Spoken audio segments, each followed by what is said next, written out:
नमस्कार स्टूडेंट्स, हम हैं नैन्टेन भानु और आपका इस चैनल पे स्वागत है। दोस्तों, इस वीडियो में हम लोग आर्टिफिशियल इंटेलिजेंस जो हमारा बीपीएससी ट्री 3 में काफ़ी इंपॉर्टेंट टॉपिक रहा है उसके बारे में बातें करेंगे और उसका जो फैक्ट्स है उससे रिलेटेड जो भी है चीज़ें हैं उसको हम लोग पढ़ते चलेंगे।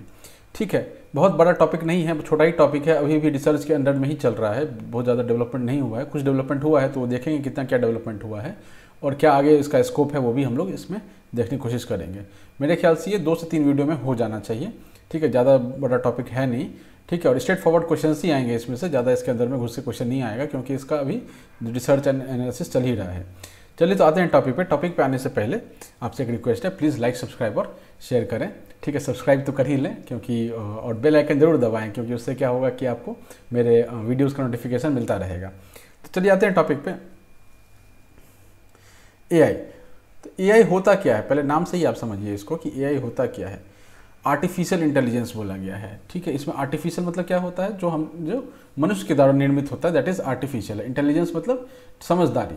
ठीक है, तो ये मनुष्य के द्वारा निर्मित समझदारी है। नेचुरल इंटेलिजेंस जो है हमारे पास है, एक मनुष्य के पास क्या होता है, नेचुरल इंटेलिजेंस होता है। और आर्टिफिशियल क्या है, जो कि हम बिल्ड करना चाह रहे हैं किसी और चीज़ में जिसके पास खुद से इंटेलिजेंस नहीं था। ठीक है, तो ये होता है अपना आर्टिफिशियल इंटेलिजेंस। अब इसके एग्जाम्पल्स पहले से देखते हैं, उसके बाद थोड़ा आपको और चीज़ें क्लियर होंगी कि जैसे चैटबॉट्स होते हैं। ठीक है, चैटबॉट्स होते हैं। एलेक्सा टाइप का चैटबॉट है जिसे आप बात से ही मैंने आप उसको कुछ बोलेंगे, एलेक्सा कुछ गाना सुनाओ तो वो आपको गाना सुनाने लग जाएगा। एलेक्सा से आज मौसम कैसा है तो वो आपको मौसम बताने लग जाएगा। तो ये उसको कहाँ से पता चला? ठीक है, उसने क्या किया, नेचुरल लैंग्वेज प्रोसेसिंग इसका एक पार्ट होता है जिसके तहत ये एलेक्सा जो क्या है आवाज़ को रिसीव करती है, उसको डिसाइफर करती है और फिर उसके लिए एक जवाब तैयार करती है। ठीक है, आपने वर्चुअल असिस्टेंट दीक्षा देखा होगा। ठीक है, ये दीक्षा है वर्चुअल असिस्टेंट। ठीक है, दीक्षा है ना।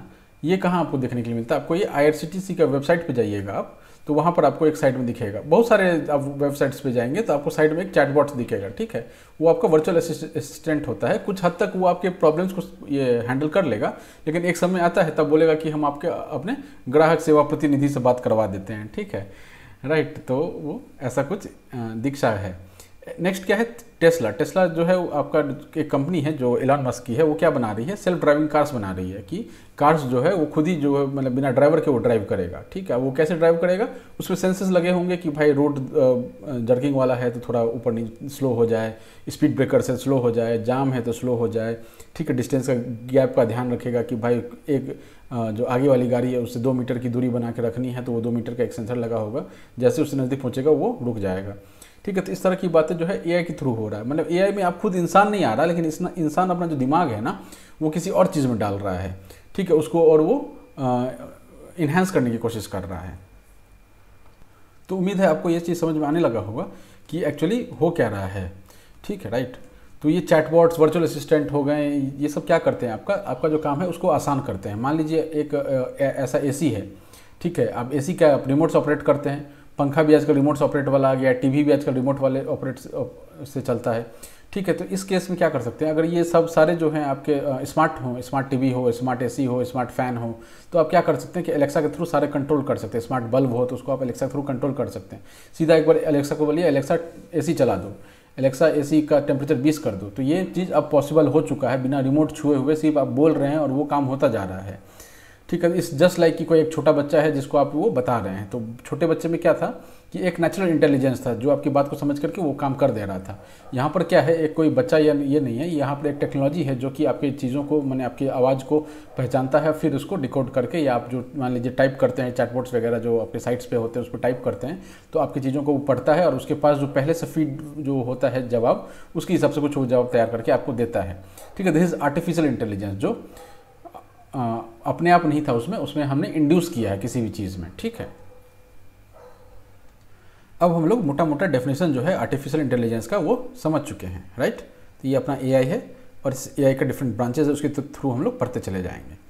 तो ये क्या था, अब जब हमने इसका मीनिंग समझ लिया है तो अब इसके डेफिनेशन पे चलते हैं। What is definition of artificial intelligence? ठीक है, तो इसका डेफिनेशन क्या होता है, artificial intelligence is simulation of human intelligence in machines. ठीक है, सिमुलेशन मतलब कॉपी करना।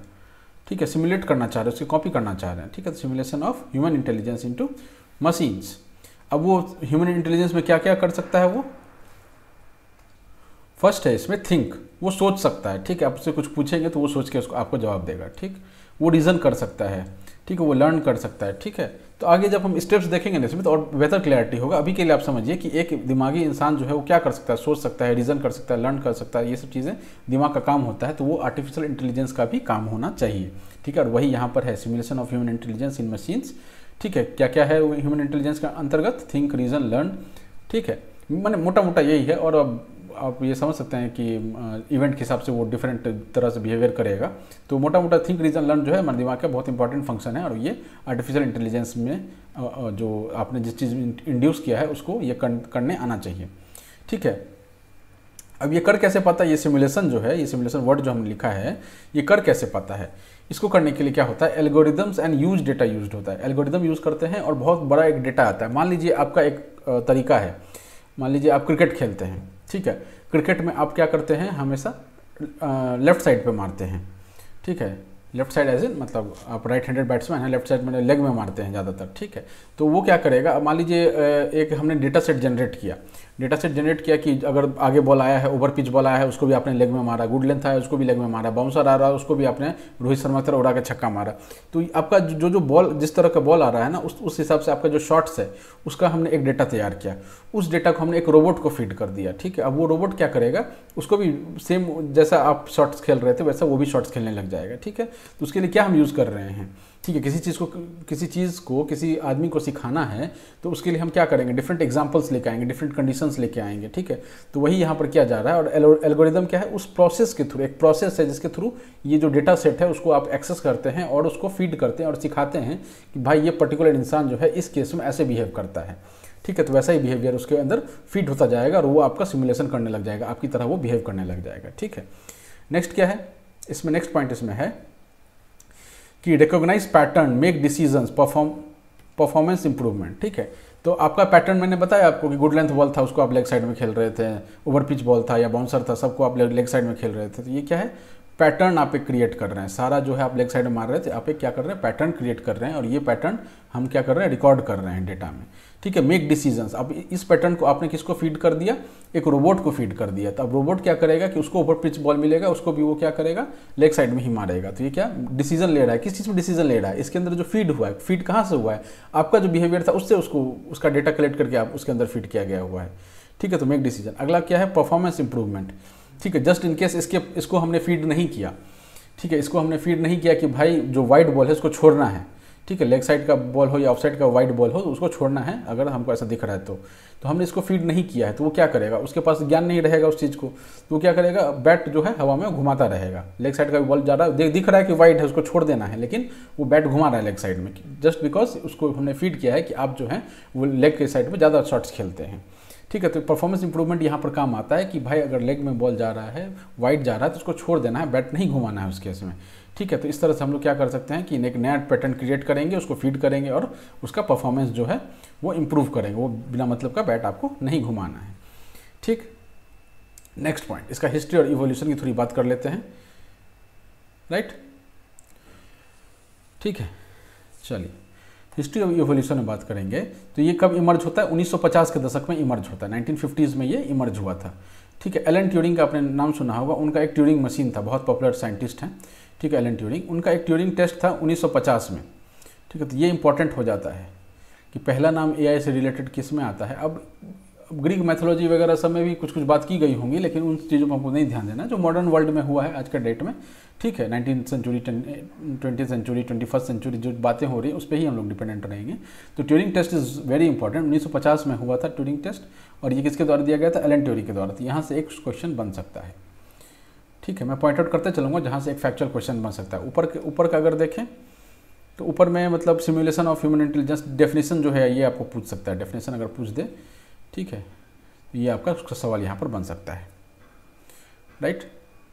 तो एलन ट्यूरिंग का ट्यूरिंग टेस्ट था।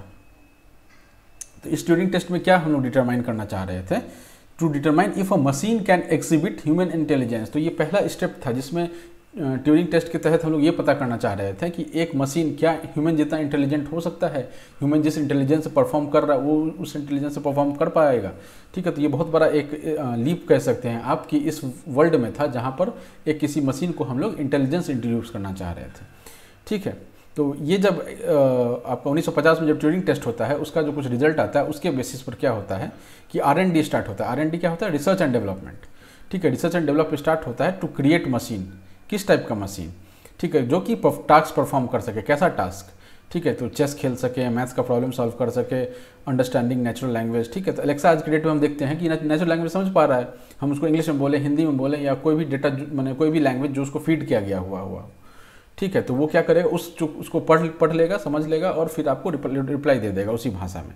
ठीक है, तो ये जो R&D है वो 1950s के दशक में 1950s के दशक में ये लिखा था ना, एमर्ज्ड इन 1950s। तो यही आपका R&D शुरू हो जाता है। किसके बाद? ट्यूरिंग टेस्ट के बाद। किस चीज़ के लिए? मशीन क्रिएट करने के लिए जो कि ऐसा टास्क परफॉर्म कर सके जैसा कि प्लेइंग चेस है, सॉल्विंग मैथ्स है, अंडरस्टैंडिंग नेचुरल लैंग्वेज है ना। अंडरस्टैंडिंग नेचुरल लैंग्वेज जो है बहुत इंपॉर्टेंट है। ठीक है, सॉल्विंग मैथ्स तो बहुत ज़्यादा नहीं है, उसको फॉर्मूला वगैरह फीड कर दीजिए, आराम से कर लेगा। चेस के भी आप उसको रूल्स बता दीजिए, वो खेल लेगा। ठीक है, लेकिन अंडरस्टैंडिंग नेचुरल लैंग्वेज बहुत बड़ी बात है, क्योंकि एक लैंग्वेज अपने आप में बहुत वास्ट चीज़ है। ठीक है, आप इंग्लिश ले लीजिए, हिंदी ले लीजिए, जो भी आपका मगही हो या मैथिली हो या भोजपुरी हो, जो भी भाषा बोलते हो। ठीक है, या फिर उत्तर भारत का कोई सा भी भाषा हो, दक्षिण भारत का कोई सा भी भाषा हो, पूर्वोत्तर भारत का कोई सा भी भाषा हो, बंगाली हो, मराठी हो, गुजराती हो, कुछ भी बोलते हैं, जो भी आप बोलते हैं वो भाषा अपने आप में बहुत बड़ा लैंग्वेज है। ठीक है, बहुत बड़ा कंटेंट है उसका। ठीक है, और उस चीज़ को डिसाइफर करके, उस चीज़ को समझ करके आपको रिप्लाई करना अपने आप में एक बहुत बड़ा चैलेंज है। तो ऐसा मशीन बना सकें उसके लिए R&D स्टार्ट हो जाता है 1950s में। ठीक, नेक्स्ट पॉइंट, जो नेक्स्ट बहुत बड़ा स्टेप आया वो कब था? 1980s एंड 90s में। ठीक है, सर्ज इन एक्सपर्ट सिस्टम पॉपुलैरिटी। ठीक है, तो ये एक्सपर्ट सिस्टम जो है वो आपका 70s एंड के अराउंड में बनने लग गया होगा, लेकिन 80s 90s में क्या हो गया, बहुत ज़्यादा पॉपुलर होना लग गया। अब ये एक्सपर्ट सिस्टम है क्या? ठीक है, एक्सपर्ट सिस्टम की जो पॉपुलैरिटी है वो 90s एंड 80s में, लेट 80s और मोस्टली 90s में बढ़ने लग गया। ठीक है, अब एक्सपर्ट सिस्टम का डेफिनेशन क्या है? Mimic the decision making process of human experts. ठीक है, तो जो ह्यूमन एक्सपर्ट्स हैं उनका जो बिहेव करने का तरीका है, उनका जो मतलब आपको चीज़ों को हैंडल करने का तरीका है, जो रिस्पॉन्स का तरीका है, उसको वो मिमिक कर सके। मिमिक करना मतलब उसका नकल करना। ठीक है, मिमिक्री आपने सुना होगा, एक वर्ड होता है मिमिक्री, जिसमें कोई शाहरुख खान का आवाज़ निकाल रहा है, कोई अमिताभ बच्चन का आवाज़ निकाल रहा है। ठीक है, कोई माधुरी दीक्षित का आवाज़ निकाल रहा है ना। तो इस टाइप की जो चीज़ें होती है उसको मिमिक्री बोलते हैं। ठीक है, तो मिमिक्स मतलब नकल करना। तो नकल कर सके किस चीज़ का? ह्यूमन एक्सपर्ट्स का। तो इस टाइप का जो सिस्टम बनने लग गया उसका बहुत ज़्यादा पॉपुलैरिटी 90s एंड 80s में बढ़ने लग गया। अब 2000 में क्या हो जाता है? एडवांस्ड AI आ जाता है। ऑब्वियसली इंडिया में नहीं आया था। ठीक है, इंडिया में काफ़ी लेट आया है। इनफैक्ट आई गेस पिछले 10-12 साल में, मतलब हम 10 साल में तो मतलब कॉमन पब्लिक में आने लग गया होगा, बट जो साइंटिस्ट लोग हैं उनके पास हो सकता है 10-15 साल पहले आ गया होगा, 15 साल पहले, 2010 के आसपास। ठीक है, बहुत ज़्यादा अर्ली इंडिया में नहीं था ये चीज़। ठीक, क्योंकि मोबाइल ही नहीं होता था तो इंटेलिजेंस तो दूर की बात है, राइट। तो 2000 की बात है, एडवांस्ड AI जो है वो आ चुका था। एडवांस्ड AI आ चुका था। इसके पास एडवांस्ड AI के अंतर्गत क्या आता है? ऑटोनोमस व्हीकल है, स्पीच रिकॉग्निशन है, कंप्यूटर विजन है। ठीक है, ठीक है, तो आपसे ये सवाल क्या पूछ सकता है कि एक्सपर्ट सिस्टम की पॉपुलैरिटी कब बढ़नी शुरू हो गई? ठीक है, तो 80s और 90s जो भी आंसर हो वो आप लिख सकते हैं। ठीक है, एक्सपर्ट सिस्टम क्या होता है? ठीक है, जो जिसके पास ऐसी क्षमता होती है जो ह्यूमन एक्सपर्ट्स का डिसीजन मेकिंग पावर जो है या प्रोसेस जो है उसको मिमिक कर सके, कॉपी कर सके। ठीक है, तो ये आप डेफिनेशन से भी आपको सवाल पूछा जा सकता है, एक्सपर्ट सिस्टम का डेफिनेशन। ठीक है, एडवांस्ड AI कब आया? तो 2000 के मतलब 21st सेंचुरी में आपका एडवांस्ड AI जो है वो पनपने लग गया। इसके अंतर्गत क्या क्या आता था? ऑटोनोमस व्हीकल हो गया, स्पीच रिकॉग्निशन हो गया, कंप्यूटर विजन हो गया। तो ये सारे जो भी अभी आज के डेट में हम लोग देख रहे हैं ना AI, वो जो है आपका एडवांस्ड AI के अंतर्गत ही आता है। ठीक, नेक्स्ट पॉइंट चलते हैं। नेक्स्ट पॉइंट है core concept. Now this is very important, very factual चीज़ें हैं इसमें और बहुत ज़्यादा इंपॉर्टेंट है। ठीक है, और इसको थोड़ा गौर से देखेंगे, मतलब ध्यान से देखेंगे और याद करते चलेंगे, क्योंकि सवाल यहीं से आना है। ठीक है मित्रों, आगे बढ़ने से पहले एक आध दो पॉइंट है जो मैं आपको बताना चाहता हूँ। मेरे डिस्क्रिप्शन में ना आपको रिलेवेंट लिंक्स मिल जाएंगे, जहाँ पर आपको डिफरेंट टॉपिक्स के जो लिंक है, प्लेलिस्ट के लिंक है, वो आपको मिल जाएगा। ठीक है, उसके अलावा मेरा इंस्टाग्राम ID मिल जाएगा, वहाँ आप मुझसे जुड़ सकते हैं। ठीक है, और टेलीग्राम ID मिल जाएगा, जहाँ पर मैं नोट्स वगैरह ये सब डाल दूंगा। ठीक है, उसके अलावा एक आपको UPI ID भी मिल जाएगा, जस्ट इन केस आप सपोर्ट करना चाहें तो। ठीक है, मुझे बहुत खुशी होगी। चलिए आते हैं टॉपिक पे, क्योंकि ये सब जो भी मैं पढ़ा रहा हूँ वो जस्ट दिस इज़ मतलब फ्री ऑफ कॉस्ट, समाज सेवा टाइप का है। ठीक है, कोई पैसे वैसे नहीं मिलते हैं इसके, और इतने सब्सक्राइबर भी आज के डेट में नहीं है। आज अपना 18 सितंबर 2024 है, तो इतने सब्सक्राइबर्स भी नहीं है कि मतलब कुछ ऐसे आता हो। तो जो भी आपको जैसा भी ठीक लगे आप ठीक समझें, आप बेस्ट सोच सकते हैं। ठीक है, आर्टिफिशियल इंटेलिजेंस से ज़्यादा आप नेचुरल इंटेलिजेंस होता है। चलिए आते हैं टॉपिक पे। तो हमारा क्या है, कोर कॉन्सेप्ट्स। तो एआई का नेक्स्ट टॉपिक क्या है, हिस्ट्री एंड इवोल्यूशन के बाद कोर कॉन्सेप्ट। कोर कॉन्सेप्ट जो है, जो एआई जो हम बनाते हैं, आर्टिफिशियल इंटेलिजेंस सिस्टम जो बनाते हैं, उसके तहत, उसके अंतर्गत आप किस चीज़ पर सबसे ज़्यादा फोकस करेंगे, which is called core concept. जो आपका बॉडी का कोर बोलते हैं ना, जैसे मान लीजिए किसी को बॉडी बिल्डिंग करना है तो आपको जो 6 एप्स चाहिए, ठीक है, लेग्स में स्ट्रॉन्ग लेग्स चाहिए, ठीक है, बाइसेप्स चाहिए, तो कोर वाला क्या होता है, तो बाइसेप्स लेग्स वगैरह कोर में नहीं आते। कोर में आपके ये वाले पार्ट जो है दैट वो कोर में आते हैं, ठीक है, अपर एब्डोमेन का पार्ट है, ठीक है। उसमें जब आप वर्कआउट कर लेते हैं, पेट वेट आपका कम हो जाता है, तो आपको आपका कोर मजबूत हो रहा है, ठीक है। बॉडी वॉडी बनाना और ये सब तो फिर साइड का हो जाता है, बट मेन जो कोर है वो आपका जो पेट के आसपास का अपर एब्डोमेन एरिया है वो आता है, राइट। तो इसी का भी इसका जो कोर कॉन्सेप्ट है वो क्या क्या है, 7 पॉइंट्स है आई गेस इसमें, ठीक है। तो पहले इसमें आ जाता है मशीन लर्निंग, ठीक है। इसको बैकबोन ऑफ एआई बोला गया हुआ है। तो सीधा आपसे सवाल पूछ सकता है कि बैकबोन ऑफ एआई क्या है, ठीक है। बैकबोन ऑफ एआई क्या है,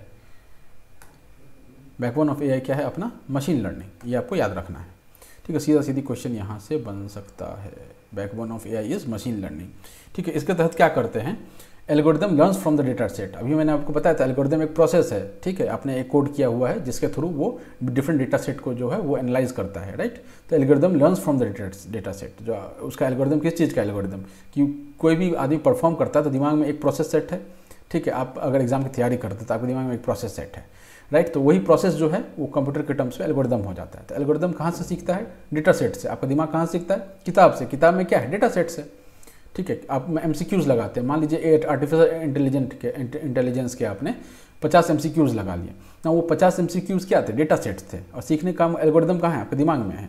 तो वो क्या कर रहे हैं आप, दैट इज कॉल्ड बैकबोन। आप मैंने मशीन लर्निंग के लिए बैकबोन जो है, या मशीन लर्निंग क्या है, एआई के लिए बैकबोन है। वैसे ही हमारा दिमाग क्या है, जो दिमाग का लर्निंग है वो हमारा बैकबोन है, राइट। तो कंपैरेटिव स्टडी थोड़ा करेंगे तो थोड़ा आसान रहेगा समझने में चीज़ों को। तो algorithm learns from the data set. Data set मतलब जो भी डेटा होते हैं, जो भी बिहेवियर है, मैंने आपको अभी शॉर्ट्स का बताया था, ओवर पेज्ड, ठीक है, शॉर्ट लेंथ, गुड लेंथ, इस तरह की जो गेंद आती हैं, तो वो आपका डेटा सेट्स हो गया, ठीक है। एल्गोरिदम क्या है, उसका वो दिमाग है जो उसको सीख रहा है, ठीक है। Algorithm improves over time, obviously जितना उसको एग्जांपल मिलेगा, जितना उसको कंडीशन के अंतर्गत सामने वाले का डिसीजंस मिलेगा, उतना वो सीखता जाएगा, ठीक है। Make decisions based on the new data, ठीक है। तो वो डेटा आप उसको फिट करते गए, वो सीखता गया, फिट करते गए, सीखता गया, फिट करते गए, सीखता गया, ठीक है। तो अभी मान लीजिए आप ड्राइविंग सीखना चाहते हैं, ठीक है। तो क्लच, एक्सीलेटर, ब्रेक और गियर, इन चीज़ों को कैसे फंक्शन करना है, कैसे कब ब्रेक दबाना है, कब क्लच दबाना है, तो ये क्या करते हैं आप, कोई किसी के दिमाग में ऑलरेडी एक डेटा सेट है, वो आपको सिखा रहा है बगल में बैठ करके। तो आपके अंदर में भी वो डेटा सेट से एक्सपीरियंस आप जनरेट कर रहे हैं कि हाँ ऐसे से ऐसे होगा, ऐसे से ऐसे होगा, ऐसे से होगा। और मान लीजिए आपको ये नहीं पता था कि भाई इतना सा गड्ढा है, उसमें ब्रेक लगाना था, तो आप क्या करेंगे, गाड़ी कुदा देंगे। अब गाड़ी एक बार कूद गया तो आपको पता चला कि यार ये ना थोड़ा ज़्यादा स्पीड में गाड़ी था, कूद गया, अगली बार से धीरे कर लूँगा मैं। तो ऑब्वियसली जो आप क्या कर रहे हैं, इम्प्रूव्स ओवर टाइम, आप इम्प्रूव कर रहे हैं। वैसे एआई भी इम्प्रूव करती है, और जब उसके पास नया डेटा मिल गया तो अगली बार उसके पास जब जर्किंग आएगा या गड्ढा आएगा तो वो गाड़ी को स्लो कर लेगा, ठीक है। तो ये मशीन लर्निंग हो गया पहला कोर कंसेप्ट में। सेकंड में क्या है, न्यूरल नेटवर्क्स, ठीक है। अभी न्यूरल नेटवर्क का कॉन्सेप्ट कहाँ से आया है, सीधा सीधी एक सवाल पूछ सकता है कि न्यूरल नेटवर्क का जो कॉन्सेप्ट है वो कहाँ से आया है। न्यूरल नेटवर्क जो है इंस्पायर्ड फ्रॉम ह्यूमन ब्रेन से है, ठीक है। ये सीधा सीधी एक सवाल बन सकता है, बहुत ही ईजी सवाल है, लेकिन आपको पता होना चाहिए तभी आप कर पाएंगे, ठीक है। इंस्पायर्ड फ्रॉम ह्यूमन ब्रेन, इसके तहत क्या होता है, मिमिक्स न्यूरल इंटरेक्शन। तो हमारे दिमाग में क्या है, न्यूरल नेटवर्क्स हैं। हमारा जो दिमाग है, किसी भी इंसान का जो दिमाग है, दिमाग के अंदर न्यूरल नेटवर्क्स है। न्यूरल नेटवर्क्स मतलब न्यूरॉन्स है, नस है ना, दिमाग के अंदर नस होता है, ठीक है। डिफरेंट नस होता है और वो उसका अलग अलग फंक्शन होता है, ठीक है। तो ब्रेन जो है वो कैसे फंक्शन करता है, उसके अंदर 4-5 कंपार्टमेंट्स बने हुए हैं, अलग अलग उसका काम होता है। हर जगह आपको, जैसे आपको एक मच्छर काटा था, आपको कैसे पता चला मच्छर काटा, एक जो वहाँ से एक न्यूरॉन जो है वो सेंस लेकर के गया होगा कहाँ पर, हमारे दिमाग में, और दिमाग को पता चला कि मच्छर काटा, मच्छर को मार दो या उड़ा दो, जैसी आपकी इच्छा है ना। तो ये न्यूरल नेटवर्क्स का जो कॉन्सेप्ट है वो दिमाग से लिया गया हुआ है। इसमें क्या करते हैं, जो दिमाग में न्यूरन का जो सिस्टम है ना, वैसा ही सिस्टम हम लोग क्या कर रहे हैं, एआई में डालना चाह रहे हैं। और इंस्पिरेशन कहाँ से है, ह्यूमन ब्रेन से है। जैसा पूछ सकता है कि which core concept of AI is inspired from human brain, तो ये न्यूरल नेटवर्क्स हो जाएगा, ठीक है। चलिए, अब जो आप इसको कॉपी कर रहे हैं न्यूरल इंटरेक्शन को, या न्यूरल मिमिक जो कर रहे हैं आप इस चीज़ को ह्यूमन ब्रेन के अकॉर्डिंग, वो एक्चुअली हो क्या रहा है, वहाँ पर नेटवर्क्स ऑफ एल्गोरिदम है, ठीक है। बहुत सारे एल्गोरिदम हैं जो जैसे आपका है, मान लीजिए ठंड लग रही है, एक बात मान लीजिए आपको ठंड लग रही है या गर्मी लग रही है, कैसे पता चलता है आपको, आपको शरीर को फील होता है, ठीक, वहाँ से वो दिमाग में पहुँचता है। मच्छर काट रहा है उसके लिए अलग है, ठीक है। अब ये तो हो गया आपके शरीर में एहसास हो रहा है, राइट। अब मान लीजिए गेंद आ रहा है, हम कितना स्पीड से आ रहा है, या आप किसी गाड़ी को ओवरटेक कर रहे हैं तो कितना स्पीड से कर रहे हैं, तो सामने वाला का जो कोई गाड़ी अगर आ रहा है तो उसका हम लोग स्पीड एनालाइज करते हैं दिमाग में। कभी आपने गौर किया कि किसी गाड़ी को आप अगर ओवरटेक मार रहे हैं, किसी ट्रक वाले को ओवरटेक मार रहे हैं, किसी गाड़ी को मार रहे हैं और सामने से गाड़ी आ रही है, तो आप एनालाइज करते हैं कि मैं इतने देर में निकल जाऊँगा कि नहीं, जितनी देर में वो मेरे सामने पहुँच जाएगा, राइट। तो ये कहाँ से आपको पता चलता है? ये आपकी आँख जो है वो एक सेंस जनरेट करता है जो आपके दिमाग में जाता है, राइट। तो हो क्या रहा है कि नेटवर्क ऑफ एल्गोरिदम है हमारे अंदर। नेटवर्क नस का नेटवर्क होता है, न्यूरॉन्स का नेटवर्क होता है, और कंप्यूटर के अंदर एल्गोरिदम का नेटवर्क होता है, ठीक है। चलिए कहाँ पर यूज़ करते हैं इसको? यूज्ड इन रिकॉग्नाइजिंग पैटर्न, ठीक है। पैटर्न रिकॉग्नाइज करने में आता है। अब रिकॉग्नाइजिंग पैटर्न, पैटर्न का मतलब आप समझ रहे हैं ना, बट पैटर्न इज मतलब कि आप कैसा बिहेव कर रहे हैं वही पैटर्न है आपका, ठीक है। आपको कब गुस्सा आता है? जब आपको गुस्सा आता है वो आपका एक पैटर्न है कि भाई आपने गलत होते देखा, आपको गुस्सा आया, ठीक है, तो वो एक पैटर्न है, ठीक है, ठीक है। और क्या करते हैं? सॉल्व एआई प्रॉब्लम्स, इसको एआई प्रॉब्लम को सॉल्व करने में यूज़ करते हैं, मशीन लर्निंग में यूज़ करते हैं, डीप लर्निंग में यूज़ करते हैं, ठीक है। तो ये न्यूरल नेटवर्क का ये काम होता है। ये स्ट्रेट फॉरवर्ड आपसे क्वेश्चन पूछा जा सकता है, ठीक है, तो इसको ध्यान में रखेंगे, ठीक है। तो हम लोग क्वेश्चंस लगाएंगे इस टॉपिक पे, तो और थोड़ा बेहतर क्लियर होता चलेगा चीज़ें। अभी आप थ्योरी पहले समझते चलिए, राइट। नेक्स्ट कोर कॉन्सेप्ट क्या है हमारा? डीप लर्निंग, ठीक।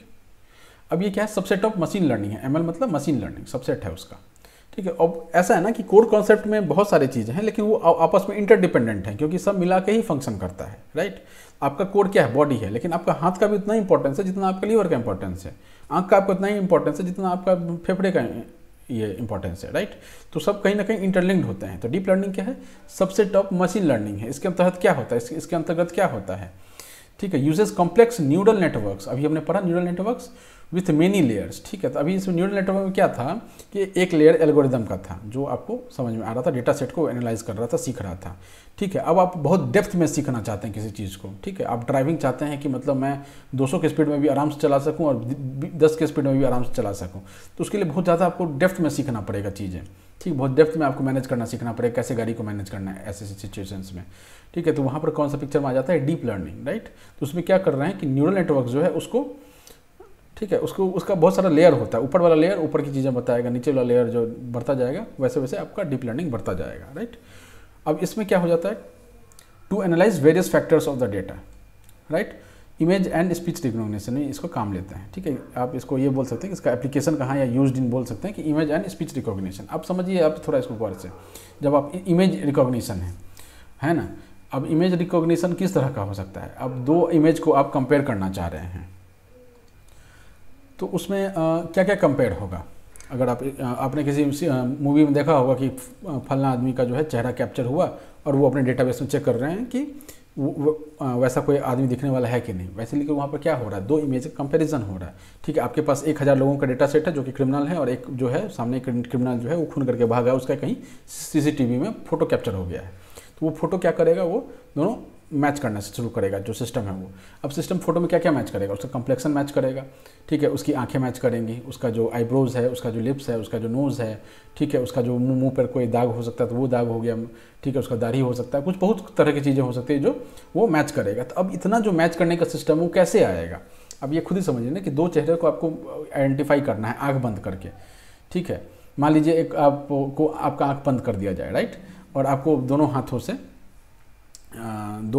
दो मूर्तियां दी जाएं और आपको बोला जाए कि दोनों का चेहरा बताओ कि ये एक मूर्ति है जिसके कंपैरिजन में यहाँ पर 10 और मूर्तियां हैं, उस 10 में से आपको बताना है कि इस चेहरे का जो कॉपी है वो कौन सा मूर्ति है। तो आप कैसे चेक करेंगे? आप दोनों हाथों से उसको फील करेंगे कि उसका आईब्रोज कहाँ है, उसका आईब्रोज कहाँ है, उसका नाक कैसा है, नाक फील करेंगे, कान फील करेंगे, मुंह फील करेंगे, ठीक है, लिप्स फील करेंगे, आइज़ फील करेंगे, तो उससे आपको पता चल जाएगा कि हाँ ये जो है इससे मैच कर रहा है। तो अब ये कैसे पता चल रहा है?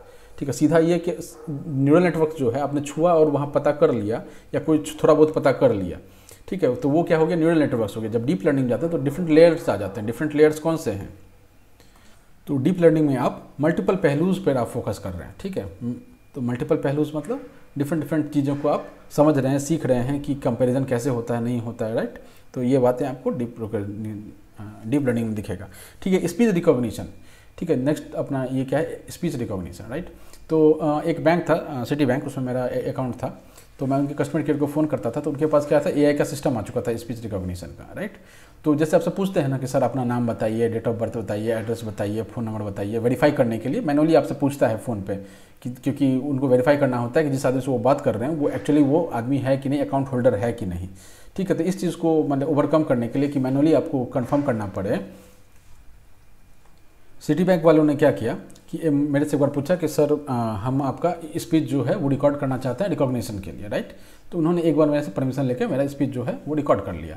नेक्स्ट टाइम मैंने कभी फ़ोन किया होगा 1 महीने 2 महीने बाद, तो वो उठाते हैं, हेलो हाई करते हैं, सर आपको भानु प्रकाश बोल रहे हैं ऐसा करके, और फिर वो बोलते हैं कि sir we can talk for 1 more sentence and then your speech can be identified. तो हमने एक स्टेटमेंट और कुछ बात किया होगा, क्या मैंने कुछ अकाउंट के बारे में कुछ पूछा होगा या कुछ बोला होगा, तो बोला कि sir your speech is verified, मतलब आप वही हैं जो पिछली बार भानु प्रकाश के नाम से हमारा स्पीच रिकॉर्ड हुआ था, और अभी जो आप बोल रहे हैं, आपका जो आवाज़ है, बोलने का जो तरीका है, वो जो है वो दोनों मैच कर रहा है 100%, मतलब कि आप ऑथेंटिक आदमी हैं। और फर्दर मेरे से उसने वैलिडेशन के लिए कोई सवाल नहीं पूछा। ठीक है, तो ये स्पीच रिकॉग्निशन का कमाल था। यहाँ पे भी क्या होता है, डीप लर्निंग होता है, एक आदमी का बोलने का तरीका, पॉज करने का तरीका, किस वर्ड पर वो थोड़ा ज़्यादा जोर दे रहा है, किस वर्ड को लाइटली बोल रहा है। ठीक है, वर्ड्स में जो है वो आगे जोर दे रहा है, पीछे जोर दे रहा है, कैसे जोर दे रहा है, गैप कितना दे रहा है, कितनी स्पीड में बोल रहा है। तो ये सारी चीज़ें जो हैं वो स्पीच रिकॉग्निशन के अंडर आती है। अब इतने पहलुओं को समझने के लिए, इतने पहलुओं को AI को रिकॉर्ड करने के लिए डीप लर्निंग की आवश्यकता होती है, राइट। तो उम्मीद है आपको ये डीप लर्निंग समझ में आ गया होगा।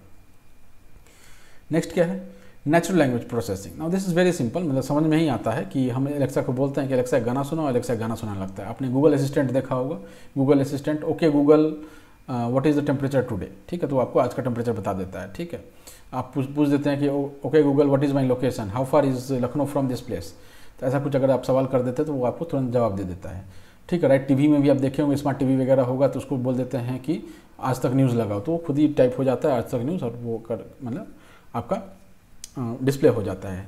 तो कहने का क्या मतलब है कि नेचुरल लैंग्वेज, जो आप लैंग्वेज बोल रहे हैं दैट इज़ नेचुरल लैंग्वेज, उसको प्रोसेस कर पा रहा है, मतलब कि वो सुन करके उसको कन्वर्ट कर पा रहा है टेक्स्ट, स्पीच टू टेक्स्ट में। ठीक है, स्पीच टू टेक्स्ट जो होता है ना, स्पीच टू टेक्स्ट, ठीक है, इसमें लेके जा रहा है नेचुरल लैंग्वेज प्रोसेसिंग के थ्रू। तो ये क्या यूज़ करता है, ML यूज़ करता है, यानी मशीन लर्निंग यूज़ करता है। ठीक है, process and analyse large amount of natural language data. ठीक है, तो इसको सीखने से पहले ये ऐसा प्रोसेस और एनालाइज करता है बहुत बड़े डेटा सेट को।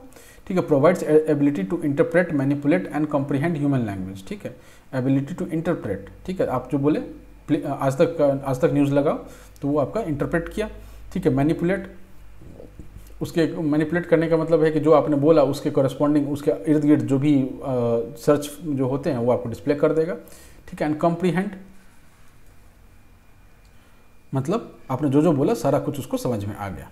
तो ये इसके तहत नेचुरल लैंग्वेज प्रोसेसिंग के तहत करते हैं। एंड स्पीच टू टेक्स्ट आप देख ही चुके हैं, टीवी पर देख चुके होंगे, या ओके गूगल, आप सबके पास स्मार्टफोन होगा ही, क्योंकि आप वीडियो देख रहे हैं तो लैपटॉप या स्मार्टफोन होगा, जिनके पास लैपटॉप होगा उनके पास तो फ़ोन होगा ही होगा, राइट।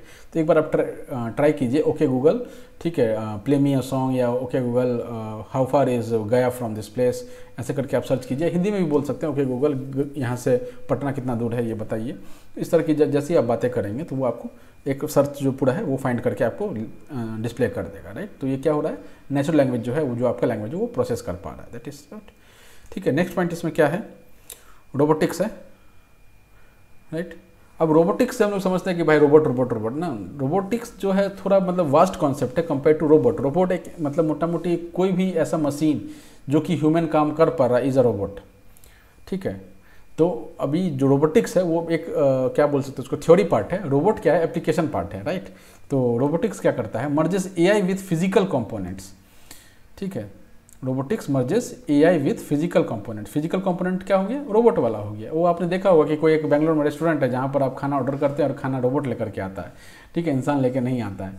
इनफैक्ट कोई भी ऐसा मशीन जो लगातार काम कर रहा है, जरूरी नहीं है उसके पास नाक कान हाथ हो, ऐसा कुछ भी जरूरी नहीं है, कोई भी मशीन हो सकता है जो रिपीटेडली एक काम कर पा रहा है, दैट इज़ अ रोबोट। उसके पास हो सकता है कि हाथ वाथ नहीं हो, वो नॉर्मल एक उसके पास एक कुछ पकड़ने वाला सिस्टम हो, वो पकड़ के कुछ उठा कर रख रहा है बार बार। ठीक है, तो वो क्या है, रोबोट है, राइट। रोबोट हम जनरली समझते हैं कि उसके पास पैर होगा, हाथ होगा, आंखें होंगी, ठीक है, और बो कुछ बोल रहा होगा, वैसा नहीं होता है। कोई भी मशीन जो कि रिपीटेडली कोई काम वो कर सकती है, दैट इज़ रोबोट। ठीक है, तो इसमें क्या हो जाता है, रोबोटिक्स के अंतर्गत हम AI को फिजिकल कंपोनेंट के साथ मर्ज कर देते हैं, राइट। ठीक है, creates machine capable of performing a variety of task. अब ये तो कॉमन चीज़ है कि कोई भी रोबोट जो है या रोबोटिक्स के अंतर्गत जो आप मशीन बनाते हैं वो वैरायटी ऑफ टास्क कर पाता है। ठीक है, assembly lines to complex surgery. अब इसका एप्लीकेशन कहाँ देखने के लिए मिलता है, असेंबली लाइन्स, इसका मीनिंग समझेंगे हम लोग, एंड कॉम्प्लेक्स सर्जरीज, ठीक राइट। भविष्य में ऐसा 10 साल 15 साल बाद ऐसा आएगा कि किसी माँ को बच्चा करना होगा and she is going to have a C section, मतलब उसको पेट चीट के बच्चा होना है, राइट। तो उसमें सर्जरी के लिए वो जो आजकल गायनेकोलॉजिस्ट आती हैं वो नहीं आ रही है, रोबोट्स आ रहे हैं, 4-5 रोबोट्स आ रहे हैं, ठीक है, जिसमें से 4 रोबोट जो है वो नर्स है और 1 रोबोट जो है वो आपका गायनेकोलॉजिस्ट है, राइट। अब वो आपकी सर्जरी कर रहा है, आदमी का तो होश ही गायब हो जाएगा कि भाई ये मशीन आके मेरा बच्चा निकालेगा, ठीक है। या फिर आपको किसी का लीवर का ऑपरेशन होना है, या किसी का एक्सीडेंट हो गया तो लिगामेंट का ऑपरेशन होना है, ठीक है, पैर में रॉड डलना है, प्लास्टर होना है। अब इन सब कामों के लिए आजकल हम लोग देखते हैं इंसान आता है, एक डॉक्टर आता है, ठीक है। भविष्य में ऐसा होगा कि एक रोबोट आए, वो आपका पैर में प्लास्टर करके चला जाएगा, ठीक है। फिर आप सोचते रहेंगे कि भाई ये जो प्लास्टर कर रहा हो उल्टा सीधा कुछ प्लास्टर ना कर दे, राइट। तो जो भी है अभी के लिए ये भी डेवलपमेंट फेज में है, बट कॉम्प्लेक्स सर्जरी वगैरह जो है वो रोबोट्स कर सकती हैं। असेंबली लाइन्स क्या होता है, मान लीजिए सबसे इजी एग्जांपल इसका हो सकता है कि बिस्लरी का पानी, ठीक है। बिस्लरी का पानी जो है वो जो है किसी फैक्ट्री में बनता होगा, ठीक है, किसी फैक्ट्री में बोतल बन के तैयार हो गया। अब रोबोट का एक रोबोट हमने बनाया, एक रोबोटिक्स जो है बनाया, हमने उसको क्या फीड कर दिया कि भाई जैसे ही ये बोतल आए, जैसे ही बोतल आए तो तुमको एक हाथ से बोतल उठाना है और उसमें कैप लगा देना है, ठीक है, कैप लगा देना है और उसको दूसरी जगह रख देना है। तो एक सिस्टम आता रहेगा, एक पट्टा से चलता रहेगा जिससे बोतल आ रही हैं सारी, उसके सामने कौन बैठा है, वो रोबोटिक्स जैसा कुछ मशीन बैठा है, ठीक है। वो क्या कर रहा है, उसका एक जो लिम्ब है उससे वो उठाता है, दूसरे से वो कैप उठाता है और लॉक करता है और दूसरे वाले पट्टे पर डाल देता है जो आगे की ओर चलता जा रहा है। अब यहाँ पर जो इंसान है, यहाँ पर एक्चुअली इंसान का काम था ये काम करना, बट चूंकि जो ये रिपीटेड काम है, कोई दिमाग नहीं लगाना, राइट। इसमें ज़्यादा कुछ नहीं करना, आपको बोतल उठाना, कैप लगाना, इधर डाल देना, वो आगे बढ़ता चला जाएगा और इधर से आगे बढ़ता चला जाएगा, ठीक है। तो 2 हमारे पास पट्टा है जिस पे आपका एक बोतल बिना कैप के आ रहा है पानी भर के और आप उसमें लगा करके दूसरे पट्टे पर डालना है, ठीक है। तो पहले ये इंसान करता था, बट आज के डेट में ये काम रोबोटिक्स कर सकता है, असेंबली लाइन्स बोल सकते हैं इसको। या फिर कोई और एग्जांपल ले लेते हैं, मान लीजिए कोई एक मोटर है, ठीक, कोई सा भी एक मोटर ले लीजिए, इतना बड़ा सा एक मोटर है जिसमें आपके दो को करके नट पेच को कसना है, कुछ नहीं करना, बस 2 पार्ट को उठा करके उसको नट कसना है, फिर दूसरे पर रख देना, रखना है, फिर रख देना। एक बार आप इसका वीडियो चेक कर सकते हैं असेंबली लाइन्स का कैसा वीडियो होता है या मतलब कैसे फंक्शन करता है। तो असेंबली लाइन्स में क्या हो जाता है कि जो कंपोनेंट्स हैं उसको जो असेंबली करना चाह रहे हैं, असेंबली मतलब जोड़ना चाह रहे हैं, ठीक है। तो वहाँ पर ज़्यादा कुछ दिमाग नहीं लगाना, बस वहाँ असेंबली करना है, उसको टाइट वाइट करना है और निकल देना। आपने सुना होगा कि इंडिया में ना बहुत चीज़ें मैन्युफैक्चर नहीं होती, चाइना में मैन्युफैक्चर होती हैं। तो होता क्या है कि चाइना से जो अगर फिनिश्ड गुड आता है ना इंडिया में, चाइना मान लीजिए कोई टीवी है, एक आप टीवी लेते हैं मान लीजिए फिलिप्स का, तो फिलिप्स का अगर आप टीवी लेते हैं और वो चाइना में फाइनल गुड बन चुका है, वो अगर इंपोर्ट होता है तो उस पर बहुत ज़्यादा इंपोर्ट ड्यूटी लग जाता है, तो वो टीवी क्या हो जाता है, बहुत महंगा हो जाता है। इस चीज़ को अवॉइड करने के लिए क्या करते हैं ये लोग कि सारा जो कंपोनेंट्स है वो आपका चाइना में मैन्युफैक्चर हो जाएगा और उसके कंपोनेंट्स जो हैं, जो भी मैन्युफैक्चर आपने चाइना में किया है, उसको क्या करेंगे, शिप के थ्रू जो है आप चेन्नई पोर्ट पर लाएंगे और फिर वहाँ से जो असेंबली करने वाली कंपनी होगी उसके पास सारे पार्ट पुर्जाल पहुँचेंगे, वो क्या करेगी, उसको फाइनल गुड टीवी के रूप में बनाएगी, ठीक। ऑलमोस्ट सब कुछ बन चुका है, वहाँ पर कसना बस बाकी था, ठीक है। कसने का काम कहाँ हो रहा है, इंडिया में हो रहा है। इससे क्या होता है, इंपोर्ट ड्यूटी नहीं लगता है। तो बहुत सारी कंपनियां ऐसा काम करती हैं। One of the is Dixon Technologies. इसका शेयर प्राइस देखिए कि कोई लोग अगर स्टॉक मार्केट में पैसा लगाते हैं तो 12-13 हज़ार का शेयर प्राइस है, ठीक है। डिक्सन टेक्नोलॉजीज, डिक्सन, ठीक है, डिक्सन टेक्नोलॉजीज। ये काम क्या करती है, असेंबली का काम करती है। बहुत सारा जो चीज़ें वहाँ मैन्युफैक्चर होता है, इंटरमीडिएट गुड्स जो होता है उसको इंपोर्ट करके इंडिया लेके आती है, ठीक है। इसलिए इसको इंपोर्ट ड्यूटी बहुत कम लगता है क्योंकि वो फिनिश्ड गुड नहीं है। और फिर यहाँ पर डिक्सन टेक्नोलॉजीज को क्या करती है, वो डिफरेंट आइटम्स मिला करके उसको असेंबली करती है और फिर उसको फर्दर कंपनी के नाम से वो बेचती है, राइट। तो ये इसका काम होता है। अब यहाँ पर असेंबली लाइन्स में आप समझिए कि सारे पार्ट पुर्जाल को तो ले आया, अब इसमें दिमाग कुछ नहीं लगाना, बस आप एक सिस्टम को फीड कर दीजिए कि भाई ये वाला पार्ट यहाँ लगेगा, ये पार्ट यहाँ लगेगा, ये पार्ट वहाँ लगेगा, इसको ऐसे जोड़ देना, स्क्रीन लगा देना, फिर उसको कस देना और ये टीवी तैयार हो गया। सारा का सारा काम जो है रोबोटिक्स के थ्रू हो सकता है, ठीक है। तो इससे क्या हो जाता है, 2 चीज़ें हो जाती हैं। इंसान जिसको काम मिल सकता था वो उसको काम नहीं मिल पाता है, ठीक है, वो आपका रोबोट हो जाता है। क्योंकि एक बार आपने लगा दिया 2 लाख रुपए में, एक बात कह रहा हूँ मैं कि 2 लाख या 5 लाख या 10 लाख जितने का भी रोबोट आता है वो आपने खरीद के उसको लगा दिया, 10 लाख लगा दिया, वो ना थकेगा, ना उसको खाना चाहिए, ना पानी चाहिए, ना पसीना आएगा, ना चाय चाहिए, ठीक है, कुछ भी नहीं चाहिए उसको, और वो काम करता रहेगा इंडेफिनेटली 365 डेज जो साल का है वो काम करता रहेगा, ठीक है। इंसान होगा तो उसको पर त्योहार में छुट्टी चाहिए, घर परिवार होगा तो छुट्टी चाहिए, रात को काम नहीं करेगा वो, ठीक है, उसको तो खाना पानी चाहिए होगा। तो उसको ऐसा लगता है, मैंने कंपनी वालों को ऐसा लगता है कि 10 लाख रुपए खर्च करके ये रोबोट जो खरीद के लगा लें, तो हमको लगता है कि 6 महीने में एक ह्यूमन का जो कॉस्ट होगा वो हम ओवरकम कर जाएंगे। 6 महीने में हो सकता है हमको ह्यूमन की कॉस्ट में हम 10 लाख रुपये खर्च हो जाए, ठीक है। लेकिन ये 10 लाख में तो हमारा कितने सालों का काम हो जा रहा है, कम से कम 3-4 साल का तो काम हो ही जा रहा है। उसके बाद ये जो कुछ मैंने इस रोबोट में कुछ समस्याएं आएंगे, ठीक है। तो ये रोबोटिक्स के थ्रू जो है एक मतलब चैलेंज हो जाता है कि इंसान का जो है नौकरी वो खाते जा रहा है रोबोट जो है, राइट। तो असेंबली लाइन समझ में आ गया होगा। असेंबली लाइन्स मतलब असेंबल करने का काम करते हैं चीज़ों को, पार्ट पुर्जाल को, और वो काम रोबोटिक्स कर सकती है। कॉम्प्लेक्स सर्जरी भी रोबोटिक्स जो के थ्रू किया जा सकता है, ठीक है। और इस चीज़ को मैंने असेंबली लाइन्स के लिए तो आर्टिफिशियल इंटेलिजेंस की इतनी जरूरत नहीं है, ठीक है, लेकिन कॉम्प्लेक्स सर्जरीज के लिए ज़रूरत है, क्योंकि एक इंसान है, उसका आप कुछ ऑपरेशन कर रहे हैं, सर्जरी कर रहे हैं, तो थोड़ा इंटेलिजेंस चाहिए, तभी तो आप उस चीज़ को हैंडल कर पाएंगे, राइट। तो जो एक एक्सपीरियंस डॉक्टर वगैरह होगा, उनका जो डेटा होगा वो उस रोबोट को फीड किया जाएगा, और फिर वो उसका एक्सपीरियंस डॉक्टर का वो कॉपी बन जाएगा, फिर आपका वो ऑपरेशन कर देगा, ठीक है। तो हम लोग इसको यहीं पर रोकते हैं, 35 मिनट्स लगभग हो चुके हैं। चलिए मिलते हैं नेक्स्ट वीडियो में, तब तक के लिए Tata, thank you, all the best. Please subscribe, share and like.